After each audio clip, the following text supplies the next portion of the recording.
James Anderson set his eye on 700 test wickets.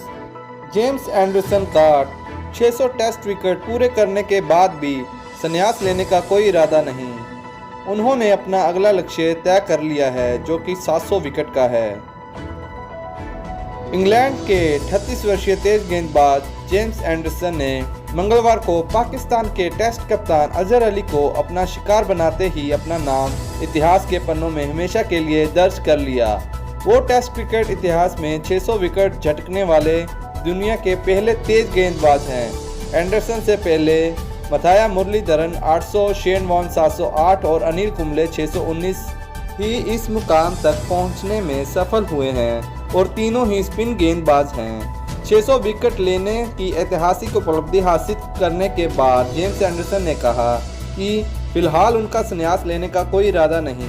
उन्होंने इस बात का भी खुलासा किया है कि इंग्लैंड टीम मैनेजमेंट ने उनसे अगले साल एशिया सीरीज तक खेलते रहने को कहा है। मैंने जो रूट से इस बारे में थोड़ी चर्चा की है और उन्होंने कहा है कि वो मुझे ऑस्ट्रेलिया में खेलते देखना चाहते हैं और मुझे ऐसा कोई कारण नज़र नहीं आ रहा। मैं अपना फिटनेस और खेल पर कड़ी मेहनत कर रहा हूं। उन्होंने कहा, मैं हालिया सीज़न में वैसी गेंदबाजी नहीं कर सका जैसी करना चाहता था, लेकिन इस टेस्ट मैच में अपनी उपेक्षा के अनुरूप प्रदर्शन करने में सफल रहा। ऐसा मुझे लगता है कि मेरे पास टीम को देने के लिए बहुत कुछ है। जब तक मुझे लगेगा कि मैं खेल सकता हूं, तब तक खेलता रहूं। मुझे नहीं लगता कि मैंने इंग्लैंड के लिए अपना टेस्ट मैच जीत लिया है। एंडरसन से 700 विकेट हासिल करने के बारे में कहा, मैं 700 विकेट तक क्यों नहीं पहुंच सकता। अपने 600 विकेट के बारे में एंडरसन ने कहा, मैंने वास्तव में इतने वर्षों में अपने कौशल पर कड़ी मेहनत की और भाग्यशाली हूं कि मैंने अपने देश की तरफ से खेलते हुए शीर्ष स्तर पर ऐसा प्रदर्शन किया। जब मैंने पहला टेस्ट 2003 में खेला था तो सोचा भी नहीं था कि मैं 600 विकेट के करीब भी पहुंच पाऊंगा। अब बातें कुछ IPL T20 की।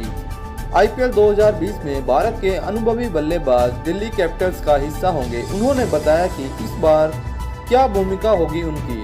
अजिंक्य रहाणे को क्रिकेट के सबसे छोटे प्रारूप में पारी का आगाज करना पसंद है, लेकिन दिल्ली कैपिटल्स में शीर्ष क्रम में कई बल्लेबाजों की मौजूदगी से भारतीय टेस्ट टीम के उप कप्तान को संयुक्त अरब अमीरात में होने वाले इंडियन प्रीमियर लीग IPL में फिनिशर की भूमिका निभानी पड़ सकती है, जिसके लिए वे पूरी तरह से तैयार हैं। इस साल दिल्ली कैपिटल्स से जुड़ने वाले रहाणे के लिए शीर्ष क्रम में जगह बनाना मुश्किल होगा, क्योंकि टीम में शिखर धवन और पृथ्वी शॉ हैं, जिनके बाद श्रेयस अय्यर, शिमरॉन हेटमेयर और ऋषभ पंत बल्लेबाजी के लिए उतर सकते हैं। रहाणे से टीम में अपनी भूमिका के बारे में पूछा गया। उन्होंने कहा, मैं नहीं जानता, हमें इंतज़ार करना होगा क्योंकि अभी हमें अभ्यास सत्र शुरू करना है और तभी इस बारे में बात होगी।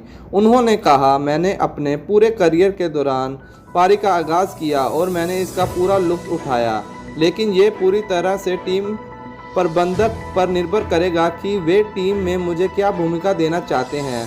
मैं वे भूमिका 100% निभाऊंगा। क्या T20 में फिनिशर की भूमिका उनके अनुकूल होगी? तो रहाणे ने कहा कि वे इसके लिए तैयार हैं। T20 क्रिकेट में 196 मैचों में 4,988 रन बनाने वाले रहाणे ने कहा, अगर मुझे नंबर 5 या 6 पर बल्लेबाजी के लिए कहा जाता है तो निश्चित तौर पर ऐसा करना चाहूँगा, क्योंकि ये मेरे लिए नई भूमिका होगी। इससे मुझे अपना खेल को विस्तार देने में मदद मिलेगी। इसलिए अगर आप मुझसे पूछते हो तो मेरा जवाब होगा, हाँ, मैं तैयार हूँ। और दिल्ली कैपिटल्स की टीम में एक और बड़ा बदलाव किया गया है। चेस राय की जगह टीम में डैनियल सैम्स को जगह दी गई है। IPL अभी शुरू भी नहीं हुआ था कि दिल्ली कैपिटल्स टीम को एक करारा झटका लग गया है। इंग्लैंड के स्टार बल्लेबाज चेस राय चोटिल होने के कारण अंतर्राष्ट्रीय सीरीज इंग्लैंड पाकिस्तान के साथ साथ IPL से बाहर हो गए हैं। उनकी जगह दिल्ली कैपिटल्स ने अपनी टीम में ऑस्ट्रेलियाई खिलाड़ी डैनियल सैम्स को शामिल किया है। ऑस्ट्रेलिया ऑलराउंडर डैनियल सैम्स 19 सितंबर से यूएई में होने वाले इंडियन प्रीमियर लीग आईपीएल के आगामी सत्र में दिल्ली कैपिटल्स की टीम में इंग्लैंड के इस्लामी बल्लेबाज जेम्स राय की जगह लेंगे। अब तक अंतर्राष्ट्रीय पदार्पण का इंतजार कर रहे सैम्स दिल्ली की टीम में तीसरे ऑस्ट्रेलियाई धुरंधर होंगे। दिल्ली कैपिटल्स में ऑस्ट्रेलियाई के मार्कन स्टोइनिस और एल्कस कैरी भी शामिल हैं।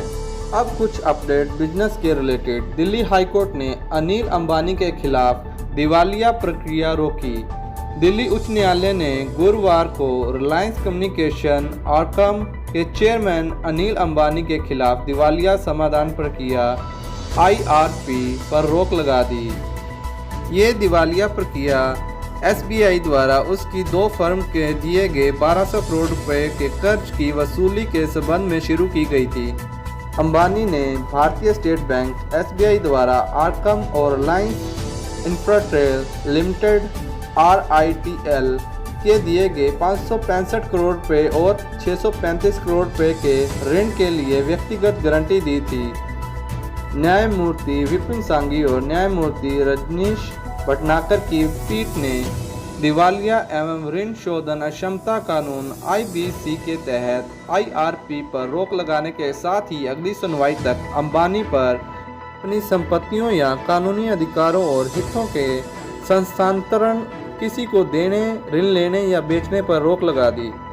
वहीं दूसरी ओर सोशल मीडिया वेबसाइट फेसबुक ने इंस्टाग्राम की तरह अपने मुख्य ऐप पर फेसबुक शॉप को लॉन्च किया है, जिसके तहत कंपनियां अपने उत्पादों को करोड़ों खरीदारों के समक्ष बड़ी ही आसानी से पेश कर पाएगी।